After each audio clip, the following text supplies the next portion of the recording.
Sir, Zoho corporation നിർമ്മിച്ചിട്ടുള്ള ഒരു ആപ്പാണ് ഇപ്പോൾ തരംഗമായിട്ടുള്ളത്. അരട്ടൈ ചിറ്റ്ചാറ്റ് എന്നാണ് അതിന്ന് അർത്ഥമാക്കുന്നത്. സൊറ എന്നാണ് അർത്ഥമാക്കുന്നത്. ഇതിന്റെ ഫൗണ്ടർ എന്ന് പറയുന്നത് ശ്രീധർ വേമ്പു ആണ്. ആരാണ് സത്യത്തിൽ ഈ ശ്രീധർ വേമ്പു? ശ്രീധർ വേമ്പു വലിയ വ്യത്യാസങ്ങൾ ഈ രംഗത്ത് ഉണ്ടാക്കിയിട്ടുള്ള ആളാണ്. അതെന്താന്ന് വെച്ച് കഴിഞ്ഞാൽ, സാധാരണ ഇങ്ങനത്തെ ആളുകൾ അമേരിക്കയിലൊക്കെ പോയി, അമേരിക്കയിൽ ഉണ്ടായിരുന്നതാണ് അദ്ദേഹം. ക്വാൽകോമിൽ ഡിസൈൻ എഞ്ചിനീയറായിട്ട് ജോലി ചെയ്തിരുന്ന ആളാണ്, സിസ്റ്റംസ് ഡിസൈൻ എഞ്ചിനീയർ. അപ്പോൾ അവിടെ വലിയ $1 ബില്യൺ $1 ട്രില്യൺ ഒക്കെ ഉണ്ടാക്കി ജീവിക്കാം എന്നൊക്കെ വിചാരിക്കുന്ന ആളുകളാണ് നാട്ടിൽ കൂടുതലും.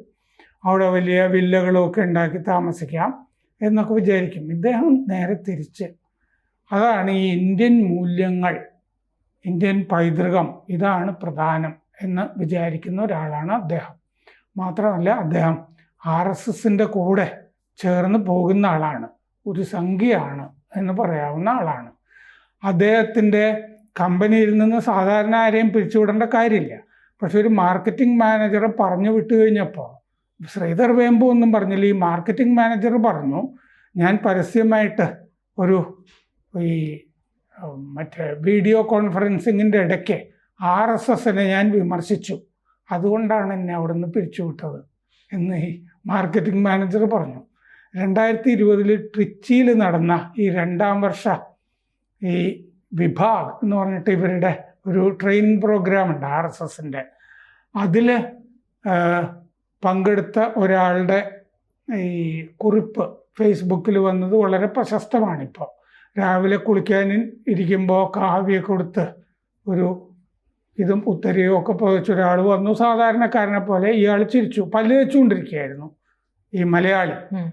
മറ്റേ ആളെ എവിടെ കണ്ടുപരിചയമുണ്ടല്ലോ എന്ന് വിചാരിച്ചിട്ട് ചിരിച്ചു, അദ്ദേഹം ചിരിച്ചു. അത് കഴിഞ്ഞ് പ്രാതലിനിരിക്കുമ്പോൾ മോഹൻ ഭാഗവതിൻ്റെ മുമ്പിൽ പ്ലേറ്റ് വെച്ചിട്ടുണ്ട്, അതിൻ്റെ അടുത്ത് വേറൊരാൾക്കും പ്ലേറ്റ് വെച്ചിട്ടുണ്ട്. അപ്പോൾ അവിടെ ഭാഗവത് ഇരുന്ന ശേഷം വന്നിരുന്ന ആളെ നോക്കിയപ്പോഴാണ് കാര്യം മനസ്സിലായത്, ഇത് ശ്രീധർ വേമ്പു ആണ്. അപ്പോൾ RSSൻ്റെ ഈ ശിക്ഷാവർഗിലും ഒക്കെ സംബന്ധിച്ചിട്ടുള്ള ഒരാളാണ്. അപ്പോൾ അതുകൊണ്ട് അദ്ദേഹത്തിന് ഇത് കൂടുതലായിട്ട് മനസ്സിലാക്കാനും ഒക്കെ എളുപ്പമുണ്ട്. ഇദ്ദേഹം ചെയ്തത് എന്താണെന്ന് വെച്ച് കഴിഞ്ഞാൽ, തിരിച്ചു വന്നിട്ട് ഇദ്ദേഹം 1968 തഞ്ചാവൂരിലൊരു ഗ്രാമത്തിലാണ് ജനിച്ചത്. ഒരു സാധാരണ കുടുംബത്തിലാണ് ജനിച്ചത്. ഈ ഇലക്ട്രിക്കൽ എൻജിനീയറിങ് 1989 IITയിൽ നിന്നാണ്, മദ്രാസിൽ. അപ്പോൾ ബുദ്ധിയും വിവരവും ഉണ്ട്, IITയിൽ പ്രവേശനം കിട്ടിയതാണല്ലോ. അത് കഴിഞ്ഞ് MS PhD അത് പ്രിൻസ്റ്റൺ യൂണിവേഴ്സിറ്റിയിൽ നിന്നാണ് ചെയ്തത്. അത് കഴിഞ്ഞ് ലോകത്തിലെ വലിയ IT ഭീമനായ ക്വാൽകോമിൽ സിസ്റ്റംസ് ഡിസൈൻ എഞ്ചിനീയറായിട്ട് ജോലി ചെയ്തു. കാലിഫോർണിയയിൽ ചെയ്തു. 1996 ഒക്കെ അവിടെ ഉണ്ട്. അപ്പോൾ അവിടെ നിന്ന് 2 സഹോദരന്മാരുടെ കൂടെ അഡ്വൻ നെറ്റ് എന്ന് പറഞ്ഞിട്ടൊരു സ്ഥാപനം തുടങ്ങി. 2009 ഈ സോഹോ സ്ഥാപിക്കുന്നത്. അത് 2009 തുടങ്ങി ഒരു ദശകം ആവുമ്പോഴേക്കും 2019 അതിനെ തെങ്കാശിയിലേക്ക് പറിച്ചു നട്ടു. പ്രത്യേകിച്ച് ഈ സൗകര്യങ്ങളൊന്നും ഉണ്ട് എന്ന് വിചാരിക്കുന്ന സ്ഥലമല്ല തെങ്കാശി. ഇതിൽ 88% ഓഹരി ശ്രീധർ വേമ്പുവിനാണുള്ളത്. മറ്റേത് ടോണി തോമസിനാണ് ബാക്കി ഉള്ള ഓഹരി. ടോണി തോമസ്, അവർ രണ്ടുപേരും അതിൻ്റെ സ്ഥാപകരാണ്. ഇതിൻ്റെ ഒരു ഓഫീസ് കൊട്ടാരക്കരയിലുണ്ട്. കൊട്ടാരക്കരയിലെ ഓഫീസ് പിണറായി വിജയനാണ് ഉദ്ഘാടനം ചെയ്തത്. ധനമന്ത്രി KN ബാലഗോപാലും ഒക്കെ ആ ചടങ്ങിൽ പങ്കെടുത്തിരുന്നു. അതിൻ്റെ ചിത്രങ്ങളുമൊക്കെ കാണാം. ശ്രീധർ വേമ്പുവും മുണ്ടുടുത്ത്, ശ്രീധർ വേമ്പുവിനെ മുണ്ടുടുത്തേ കാണുകയുള്ളൂ ഏത് സ്ഥലമാണെങ്കിലും. പണ്ട് കമലഹാസൻ കേരളത്തിൽ ഈ മുണ്ടെടുത്ത് ഇങ്ങനെ മടക്കി കുത്തി നടക്കുന്നതിനെ പറ്റി ഒരു അഭിമുഖത്തിൽ വിമർശിച്ചത് ഞാൻ ഓർക്കുന്നുണ്ട്. മലയാളികൾ ധാർഷ്ട്യമുള്ളവരാണ്, ധിക്കാരികളാണ്. തമിഴന്മാരാണെങ്കിൽ ഇപ്പോഴും മുണ്ടിങ്ങനെ അഴിച്ചിട്ടേ കാണുള്ളൂ, ഇവിടെ മടക്കി കുത്തി നടക്കുന്നത് ഇങ്ങനെയാണെന്ന് പറഞ്ഞു. നമ്മൾ മടക്കി കുത്ത് നടക്കുന്നത് അതുകൊണ്ടല്ല. ഇവിടെ 44 പുഴ, എപ്പോഴും മഴ, പോകുന്ന വഴിക്കൊക്കെ വെള്ളം. ഇതുകൊണ്ടാണ് നമ്മൾ മടക്കി കുത്തി കിടക്കുന്നത്. ഇതിൽ ചെളിയാവും എന്നുള്ളത് കൊണ്ടാണ്. അതറിയാതെ പറ്റിപ്പോയതാണ്. അങ്ങനെ മാർക്സിസ്റ്റ് ആണല്ലോ, അതുകൊണ്ട് അറിയാതെ പറ്റിപ്പോയതാണെന്ന് കരുതാം കമലഹാസന്. അപ്പോൾ 2021 ദേശീയ സുരക്ഷാ ഉപദേശക സമിതി അംഗവുമാക്കിയിട്ടുണ്ട് മോദിയൊക്കെ ആയിട്ട് വലിയ അടുപ്പാണ് അദ്ദേഹത്തിന്. അതിൽ ശ്രദ്ധിക്കേണ്ട ഒരു കാര്യം യൂണിക്കോൺ ആണ്. യൂണിക്കോൺ എന്ന് പറഞ്ഞാൽ 100 കോടി കിടക്കുന്ന സ്റ്റാർട്ടപ്പുകളെയാണ് യൂണിക്കോൺ എന്ന് പറയുന്നത്. സാധാരണഗതിയിൽ ഒരു യൂണിക്കോൺ ഇന്ത്യയിൽ ഉണ്ടാവുകയാണെങ്കിൽ കേരളത്തിൽ ഒരു കമ്പനിയും യൂണിക്കോൺ ആയിട്ടില്ല കേട്ടോ. രാജീവ് ചന്ദ്രശേഖർ ഇടയ്ക്കിടയ്ക്ക് പറയും. ഈ വെഞ്ചർ ക്യാപിറ്റൽ മേടിക്കും എന്ന് പറഞ്ഞാൽ ഈ കാശ് മുടക്കാൻ തയ്യാറായ കുറേ സ്ഥാപനങ്ങൾ വിദേശത്തുണ്ട്, വെഞ്ചർ ക്യാപിറ്റലിസ്റ്റുകൾ. അവരുടെ അടുത്ത് പോയൊരു ആശയം സ്റ്റാർട്ടപ്പിൻ്റെ നമ്മൾ പങ്കുവച്ചാൽ ഇത് കച്ചവടത്തിന് പറ്റിയതാണെന്ന് തോന്നുകയാണെങ്കിൽ അവർ നമുക്ക് ഇത് തുടങ്ങാനുള്ള ക്യാപിറ്റൽ തരും. അവർക്ക് കുറേ ഷെയറും കൊടുക്കണം, ഇത് രക്ഷപ്പെടുമല്ലോ. അപ്പോൾ ഇതിന് ഇവർ വെഞ്ചർ ക്യാപിറ്റൽ മേടിച്ചിട്ടേ ഇല്ല. ഒരു വിദേശ സഹായം മേടിക്കാതെ യൂണിക്കോൺ ആയ സ്ഥാപനമാണിത്. ഇപ്പം ഇതിൻ്റെ ആസ്തി എന്ന് പറയുന്നത് 51,890 കോടി രൂപയാണ്. ഇത് വളർന്ന് വികസിച്ച് പന്തലിച്ച്. അപ്പോൾ ഇത് യൂണിക്കോൺ ആവുന്നത് എങ്ങനെയാണെന്ന് വെച്ചാൽ മാതളം പാറ തെങ്കാശിയിൽ അവിടെയാണ് ഇതിൻ്റെ ആസ്ഥാനം കെട്ടിപ്പടുത്തിരിക്കുന്നത്. ഇത് പെട്ടെന്ന് എനിക്ക് തോന്നുന്നത് വള്ളിക്കാവ് എന്ന് പറഞ്ഞൊരു ചെറിയ ഗ്രാമത്തിൽ, അല്ലേ, കടലോര ഗ്രാമത്തിൽ ഈ മാതാമൃതാനന്ദമായി ഉണ്ടാക്കിയ അത്ഭുതം ഉണ്ടല്ലോ. നമുക്ക് ആസ്ഥാനം ഇവിടെ മതി എന്ന് അവിടുത്തെ ചെറിയ സ്വാമിമാരൊക്കെ എന്നോട് പറഞ്ഞിട്ടുള്ള കഥയാണ്. അമ്മ തന്നെ ഇൻസിസ്റ്റ് ചെയ്തതാണ്. ഈ ആർക്കിടെക്റ്റുകൾ വന്നിട്ട് ഇത് സുനാമി എടുത്തു പോകാനുണ്ട്, മുങ്ങിപ്പോകാനിടയുണ്ട് എന്നൊക്കെ പറയുമ്പോഴും ഇതിവിടെ മതി, നമ്മ നിർബന്ധം പിടിച്ചിരുന്നു എന്ന് അവർ പറയാറുണ്ട്. അങ്ങനെ അവിടെ എത്ര പേരാണ് പോയിച്ചിരുന്നത്, അല്ലേ? അവിടെ എഞ്ചിനീയറിംഗ് കോളേജ്, അവിടെ എല്ലാ കോളേജുകളും ഉണ്ടല്ലോ, ആയുർവേദ കോളേജും ഒക്കെ ഉണ്ട്. എന്ന് പറഞ്ഞ പോലെ ഇദ്ദേഹം മാതളം പാറയിൽ തുടങ്ങി ആന്ധ്രയിലെ റെനിഗുണ്ടയിലും ഉണ്ട്. ഇത് ഈ BJP കേരളത്തിൽ അധികാരത്തിൽ വരുന്ന കാലത്ത് തീർച്ചയായിട്ടും ഇവിടെ ഒരു ആസ്ഥാനം ഉണ്ടാവാൻ സാധ്യതയുണ്ട്. 2004 ഇദ്ദേഹം എന്ത് ചെയ്തു എന്ന് വെച്ചാൽ, ഈ നമ്മൾ ഗുരുകുല വിദ്യാഭ്യാസം എന്നൊക്കെ പറയുന്നത് പോലെ സോഹോ സ്കൂൾ എന്ന് പറഞ്ഞിട്ട് ഒരെണ്ണം തുടങ്ങി. വൊക്കേഷണൽ സോഫ്റ്റ്വെയർ ഡെവലപ്മെൻറ്റ് പഠിപ്പിക്കാൻ വേണ്ടിയിട്ടാണ്. സാധാരണ ഗ്രാമീണരെയാണ് പഠിപ്പിക്കുന്നത്, വലിയ എഞ്ചിനീയർമാരെയോ വലിയ ഡിഗ്രി ഉള്ളവരെയോ ഒന്നും അല്ല. ഇത് ഡിഗ്രി ഒന്നും വേണ്ട ഇവിടെ ചേരാൻ. ഔപചാരിക സർവകലാശാലയോ അങ്ങനെയൊന്നും അല്ലാതെ ഔപചാരിക സർവകലാശാല വിദ്യാഭ്യാസത്തിന് ബദൽ എന്നുള്ള നിലയ്ക്കാണ് തുടങ്ങിയത്. അതിനിപ്പോൾ 15-20% അവിടെ നിന്നുള്ള പരിശീലനം കിട്ടിയ ആളുകളെയാണ് എഞ്ചിനീയർമാരായിട്ട് സോഹോയിൽ എടുത്തിരിക്കുന്നത്.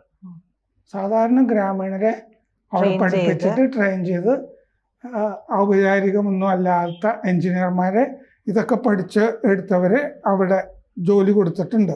ബിരുദമൊന്നുമില്ല. 2020 റൂറൽ സ്കൂൾ സ്റ്റാർട്ടപ്പ് തുടങ്ങി സൗജന്യ പ്രൈമറി എഡ്യൂക്കേഷൻ, പ്രൈമറി വിദ്യാഭ്യാസമൊക്കെ അവിടെ ആളുകൾക്ക് കൊടുക്കുന്നുണ്ട്. എന്ന് പറഞ്ഞാൽ ഇതൊരു സേവന രംഗം കൂടിയാക്കി RSSൻ്റെ ഒക്കെ ചിന്താ പദ്ധതി പോലെയാണ് അദ്ദേഹം എടുത്തിരിക്കുന്നത്. അപ്പോൾ പത്മശ്രീ കൊടുത്തിട്ടുണ്ട് ഇന്ത്യ അദ്ദേഹത്തിന്. അതിൽ കൂടുതലും കിട്ടാനുള്ള സാധ്യതകളൊക്കെ ഇനിയുണ്ട്. അപ്പോൾ നമ്മൾ ആപ്പ് സ്റ്റോർ നോക്കുകയാണെങ്കിൽ ഇവർക്ക് സോഹോ മെയിലുണ്ട്, എല്ലാ സംഗതികളും ഉണ്ട്. ഇനി ഡെവലപ്പ് ചെയ്തിട്ടുണ്ടെന്ന് തോന്നുന്നത് എന്താണെന്ന് വെച്ചാൽ ഒരു ആപ്പ് സ്റ്റോർ ഇല്ലേ, ഇപ്പൊ ഗൂഗിളിലാണ് പ്ലേ സ്റ്റോർ, അതും കൂടിയൊക്കെ ഇന്ത്യയുടെ തന്നെ ആയി വരുന്ന വിധത്തിൽ സ്വതന്ത്രമായ, അല്ലെങ്കിൽ ഗൂഗിൾ ഇതെപ്പോഴെങ്കിലും ഇതിപ്പോൾ ഏറ്റവും കൂടുതൽ ഡൗൺലോഡ് ചെയ്തിരിക്കുന്ന ആപ്പാണ് ഇപ്പോൾ ഈ അടുത്ത കാലത്ത്. ഇത് ആ സ്റ്റോറിൽ വേണ്ടെന്നവർക്ക് വെക്കാവുന്നതാണ്. അതിന് കൂടി ഒരു ബദൽ, ഇതിപ്പോൾ വീഡിയോ കോൺഫറൻസിങ് എല്ലാ ആപ്പും ഉണ്ട് ഇതിൻ്റെ അകത്ത്. അപ്പോൾ എന്താണ് 100 ഇരട്ടി ഡൗൺലോഡ് ചെയ്യുന്നുണ്ട് ഇപ്പോൾ. സ്പൈവെയർ പ്രൂഫാണത്. 2016 33,000 പേര് ഒരു 5000 പേര് ജോലി ചെയ്യുന്ന സ്ഥാപനമാണ്. 50 ക്ലൗഡ് പ്രോഡക്ട്സ് ഉൽപ്പന്നങ്ങൾ അവർക്കുണ്ട്. 180 രാജ്യങ്ങളിൽ ഉണ്ട്. സോഹോ യൂണിവേഴ്സിറ്റി എന്ന് ആദ്യം പേരിട്ടിരുന്ന നേരത്തെ പറഞ്ഞ ആ അനൗപചാരിക യൂണിവേഴ്സിറ്റിക്ക് ഇപ്പോൾ പേര് സോഹോ സ്കൂൾസ് ഓഫ് ലേണിംഗ് എന്നാണ്. 2004 അത് അങ്ങനെ മാറ്റിയത്. 1 കോടി യൂസർമാരിപ്പോൾ ഉണ്ട് ഈ അരട്ടയ്ക്ക്. സത്യത്തിൽ അരട്ടൈ തുടങ്ങിയത് ഇപ്പോഴൊന്നുമല്ല, 2021 അരട്ടൈ എന്ന് പറഞ്ഞ ആപ്പ് 2021 തന്നെ ഉണ്ട്. ഇപ്പോഴാണ് ഇത് ഫെമിലിയർ ഫെമിലിയർ. അതെന്താന്ന് വെച്ചാൽ ധർമ്മേന്ദ്ര പ്രധാൻ ഇല്ലേ, കേന്ദ്രമന്ത്രി ആഹ്വാനം ചെയ്തു, ഇത് ഇന്ത്യയുടെ സ്വന്തമാണ് എല്ലാവരും. ഇത് മാത്രമല്ല, മോദിയുടെ ഇപ്പോ മറ്റേ സ്പീച്ച് ഉണ്ടായിരുന്നില്ലേ ഓഗസ്റ്റ് 15 തീയതി സ്വദേശി, അന്ന് അദ്ദേഹം പറഞ്ഞിരുന്നു ഈ യൂട്യൂബ് ഇങ്ങനത്തെ എല്ലാ സംഗതികൾക്കും ഇന്ത്യയുടെ ബദൽ ഉണ്ടാകും എന്ന് പറഞ്ഞിരുന്നു. അപ്പൊ അദ്ദേഹത്തിന്റെ മനസ്സിൽ ശ്രീധർ വേമ്പുവിനെ നേരിട്ട് അറിയാവുന്നത് കൊണ്ട് ശ്രീധർ വേമ്പുവും കൂടി ഉണ്ടാകും എന്നാണ് എനിക്ക് തോന്നുന്നത്.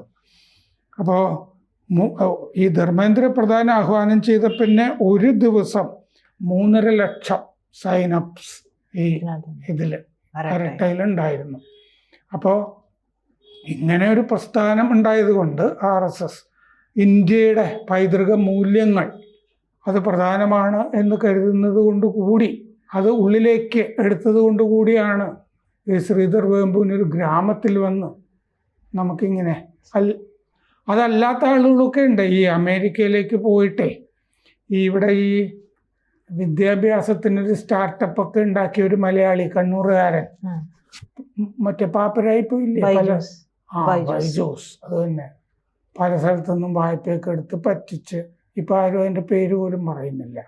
പല സ്ഥലത്തുനിന്നും വായ്പ അല്ലേ വേണ്ടവർ കൂടുതൽ എടുക്കുകയും ബുക്കിൽ തിരുത്തൊക്കെ വരുത്തുകയും ഓഹരി ഉടമ യോഗം പോലും ഒക്കെ ചേരാതെ ഇങ്ങനെ ഒക്കെ നമ്മൾ ആൻട്രപ്രീനേഴ്സിനെ കണ്ടിട്ടുണ്ട്. അതാണ് നമ്മുടെ മൂല്യങ്ങളിൽ അധിഷ്ഠിതമായി ഇങ്ങനൊരു വലിയ സംരംഭം. ഇതിന് വളർച്ച മാത്രമേ ഉണ്ടാവുള്ളൂ. ഇപ്പം തന്നെ എൻ്റെ ആസ്തി 52,000 കോടി രൂപ ഉണ്ട്. 180 രാജ്യങ്ങളിൽ ഇവരുടെ സോഫ്റ്റ്വെയർ സേവനമാണല്ലോ ഇത് ചെയ്യുന്നത്. ആ സേവനം എന്നുള്ളതിൽ ഞാൻ പറയുന്നത് അല്ലാതെയും ഡെവലപ്മെൻറ്റ് ഇനി വരേണ്ടതുണ്ട്. അത് താമസിച്ച് ഉണ്ടാകുമെന്ന് നമുക്ക് കരുതാം. കൂടുതൽ വാർത്തകളും വിശേഷങ്ങളും നിങ്ങളിലേക്ക് എത്താൻ ABC മലയാളം സബ്സ്ക്രൈബ് ചെയ്യുക, ബെൽ ബട്ടണും അമർത്തുക.